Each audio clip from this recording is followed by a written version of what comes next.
बिस्मिल्लाहिर्रहमानिर्रहीम। मैं हूं आपका जुल्करनैन और आप देख रहे हैं यूट्यूब चैनल जुल्करनैन। आज जो है वो अहम डेवलपमेंट्स अभी होनी है। अब तक की जो इत्तलात हैं, जो खबरें हैं, वो मैं आपके साथ शेयर करता हूं। और जो डेवलपमेंट्स है, जो होनी है डेवलपमेंट्स आने वाले थोड़े से चंद वक्त के बाद, तो वो मैं या दूसरे ब्लॉग में आपको बताऊंगा, आपके साथ शेयर करूंगा। इस वक्त तक जो इत्तलात हैं वो मैं आपके साथ शेयर करता हूं। सबसे पहले और सबसे अहम, सबसे बड़ी खबर ये है कि जो इलेक्शन कमीशन की जानिब से तहरीक इंसाफ से बल्ला छीना गया था। उसके बाद वो मामला पेशावर हाई कोर्ट में गया था और पेशावर हाई कोर्ट ने एक ही समात में वो जो बल्ले का निशान है वो तहरीक इंसाफ को वापसी कर दिया था कि वो इंतखाबी जो है अमल में अपना बल्ला इंतखाबात के लिए इस्तेमाल कर सकते हैं। तो ये जो फैसला है वो इलेक्शन कमीशन ऑफ पाकिस्तान की जानिब से जो है वो सुप्रीम कोर्ट ऑफ पाकिस्तान में चैलेंज कर दिया गया था। और जिसके लिए गालिबन 26 तारीख को या 27 तारीख को ये मुकर्रर किया गया था कि जो है वो चीफ जस्टिस काजी फाइसा साहब की सरबराही में एक बेंच जो है वो तश्कील दे दिया गया है, जिसमें काजी फाइसा साहब और दीगर जस्टिस साहिबान हैं जो इस केस की 2 जनवरी को समाअत करेंगे। तो वो 2 जनवरी आज आ चुकी है। आज बल्ले का फैसला होना है या समाअत मुलतवी होगी, आगे होगी, क्या होगा वो आज होगा, जिसकी मैं इत्तलात आपको बाकी जो इसके बाद जो व्लॉग होगा उसमें आपके साथ शेयर करूंगा। लेकिन जो इस वक्त ये है कि वो अहम केस है जिसमें तहरीक इंसाफ को बल्ला मिलना है या नहीं वो पता चलेगा।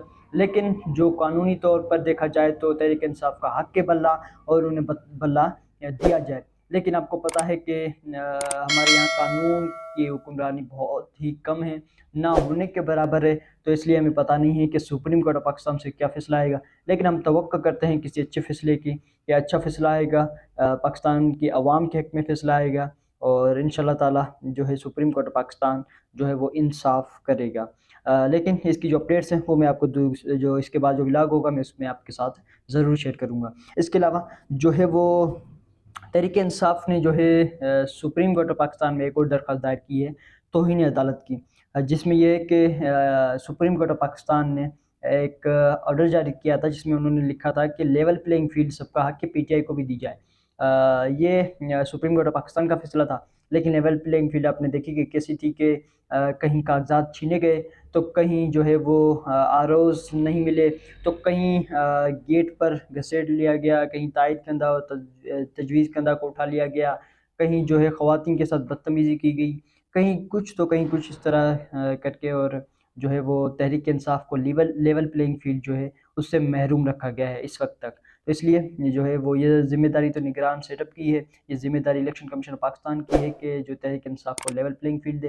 लेकिन चूँकि ये फैसला सुप्रीम कोर्ट ऑफ पाकिस्तान से आया हुआ है कि लेवल प्लेइंग फील्ड दी जाए, तो इसलिए तहरीक इंसाफ है जो वो अपना ये तौहीन अदालत का केस लेकर सुप्रीम कोर्ट ऑफ पाकिस्तान पहुँच चुकी है कि जो है वो लेवल प्लेइंग फील्ड हमें फ़राहम की जाए। इस वक्त जो है वो लेवल प्लेइंग फील्ड नहीं दी जा रही। तो आज जो गुज़िश्ता रोज़ जो इसकी समाअत है वो मुकर्रर हुई है 3 जनवरी को, यानी कल कल के लिए ये समाअत जो है वो मुकर्रर की गई है। और इसमें जस्टिस साहिबान हैं जो वो इस केस को सुनेंगे और वो है जो फ़ैसला करेंगे, और उम्मीद है कि उससे भी एक अच्छा जो है वो फ़ैसला आएगा और आवाम के हक़ में फ़ैसला आएगा इंशाअल्लाह ताला। इसके अलावा जो 2 रोज़ कबल सरदार लतीफ़ खोसा साहब हैं जो पाकिस्तान के एक नामवर वकील भी हैं, उसके साथ वो पंजाब के जो है वो गवर्नर भी रह चुके हैं पीपल्स पार्टी के तो दौरे हुकूमत में, और इस वक्त वो तहरीक इंसाफ का हिस्सा बन चुके हैं। इसलिए उनके खिलाफ जो इंतकामी कार्रवाइयाँ हैं वो तेज़ हो चुकी हैं, उनके ख़ानदान के खिलाफ जो है वो इंतकामी कार्रवाइयाँ तेज़ हो चुकी हैं। इसको लेकर जो है कुछ रोज़ पहले जो लतीफ़ खोसा साहब की बहू को जो है वो अगवा किया गया था, उठाया गया था, गिरफ़्तार किया गया था, लेकिन कुछ रोज़ बाद उन्हें छोड़ दिया गया था।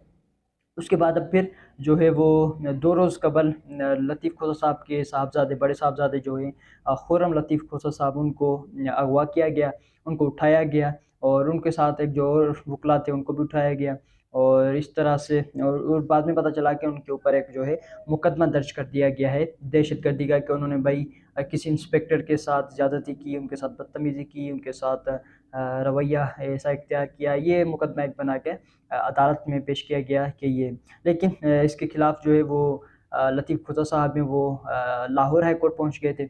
लाहौर हाई कोर्ट में उन्होंने ये जो है वो इस केस को देखा, सुना, और उसके बाद रात को जब तकरीबन 8-9 बजे के बाद ये फ़ैसला दिया गया कि जो है वो लतीफ़ खोसा साहब के जो बेटे हैं खुर्रम लतीफ़ खोसा साहब, उनको इस केस से बरी किया जाए, यानी खारिज इनको डिस्चार्ज कर दिया जाए। मुकदमा है जो वो इनके ऊपर से हटा दिया गया, खारिज कर दिया गया। इनके साथ जो वकला थे उनको भी रिहा कर दिया गया, और जो लतीफ़ खोसा साहब के बेटे खुर्रम लतीफ़ खोसा साहब, उनको भी रिहा कर दिया गया। इस तरह से झूठे जाली बोगस मुकदमात बनाए जा रहे हैं जिसकी कानून में कोई हैसियत नहीं है, लेकिन बस इंतकाम लेना है तो किसी भी वक्त कुछ भी कर लिया जाता है। इसके अलावा जो मौलाना फजल रहमान साहब हैं, उसकी मैं आपको थोड़ी सी बातें शेयर करूँ तो वो इस वक्त कोशिश में हैं, वो जद्दोजहद कर रहे हैं कि इलेक्शन मुलतवी हो जाए। आपको पता है कि जो फजल रहमान साहब हैं, उन्होंने कहा था कि फरवरी में सर्दियाँ होंगी, बर्फ़बारी होगी, इलेक्शन नहीं हो पाएंगे। उन्होंने पहले भी ये कहा था, और अब फिर से गुज़िश्ता रोज़ उन्होंने अपना जो है बयान दिया है कि इलेक्शन आगे की जाए, और उन्होंने कहा कि इलेक्शन अगर 2-4 दिन कुछ दिन आगे हो गई तो कोई क़यामत नहीं आ जाएगी। ये जो है फजल रहमान साहब ने कहा है। तो फजल रहमान साहब को मैं एक जवाब देना चाहता हूँ, रद्द-ए-अमल इस पे देना चाहता हूँ कि फजल रहमान साहब, आप कहते हैं कि इलेक्शन 2-4 दिन आगे हो गई तो कोई क़यामत नहीं आएगी, लेकिन मैं बताऊँ क़यामत इस वक्त लोगों पे आई हुई है। जमशेद दस्ती साहब का वाक़या आपके सामने है, पूरी कौम के सामने है कि उनके साथ किस तरह का ज़ुल्म किया गया है। इसके अलावा जो उस्मान डार साहब के घर पे किया गया, वो भी आप सबके सामने है कि उनके साथ किस तरह की ख़वातीन के साथ बदतमीज़ी की गई। इसके अलावा पंजाब पूरे में, केपीके में, पंजाब में हर जगह पे पूरा जो है वो इन्होंने जुल्म और सितम कर रखा है, जुल्म और सितम का बाज़ार है वो जो गर्म कर रखा है। नाइंसाफ़ियों पे नाइंसाफ़ियाँ किए जा रहे हैं। तो अगर इंतखाबात होंगे, वक्त पर होंगे इंतखाबात, तो अगर सही हुकूमत आती है, अगर शफ़ाफ़ इंतखाबात होते हैं, बसूरत अगर सही इंतखाबात होते हैं, शफ़ाफ़ होते हैं इंतखाबात, तो एक स्टेबल हुकूमत आएगी, और एक स्टेबल हुकूमत आएगी तो यकीनन गवर्नमेंट जो है वो अपने शहरियों को तहफ़्फ़ुज़ देगा, और इसमें जो है वो पंजाब के शहरी, केपीके के शहरी, सिंध बलूचिस्तान के इस वक्त जो लोग बैठे हुए हैं इस्लामाबाद में, वो सब महफूज़ होंगे, और उनको कोई भी भगाएगा नहीं, कोई भी उनके ऊपर शेलिंग नहीं करेगा, कोई भी रात के छापे नहीं मारेगा, कोई भी जो है वो इस तरह का जुल्म नहीं करेगा जो इस वक्त हो रहा है। तो इसलिए फजल रहमान साहब इलेक्शन वक्त से बहुत आगे जा चुके हैं, अब इससे ज़्यादा वक्त से आगे नहीं जानी चाहिए, अब हो जानी चाहिए 8 फरवरी को। उम्मीद करते हैं कि इंतखाबात होंगे। जो मौलाना साहब की ये जो चाल है, ये जो उनकी साजिश है, इंशाअल्लाह ताला मौलाना साहब की भी ये साजिश है, नवाज़ शरीफ की भी यही है, सबकी ये साजिश है कि इलेक्शन आगे जाए। लेकिन हम उम्मीद करते हैं, और तहरीक इंसाफ चाहती है कि इंतखाबात वक्त पर हों। पहले ही वक्त से बहुत आगे जा चुके हैं, अब तो जो उनका मुकर्ररा वक्त है तो उन पर होना चाहिए। अब तक के लिए इतना है। अगले मेरे चैनल को लाइक करें, शेयर करें, सब्सक्राइब करें, बेल आइकन क्लिक करें ताकि मेरा हर लेटेस्ट वीडियो आपके पास पहुँचता रहे। Thank you so much.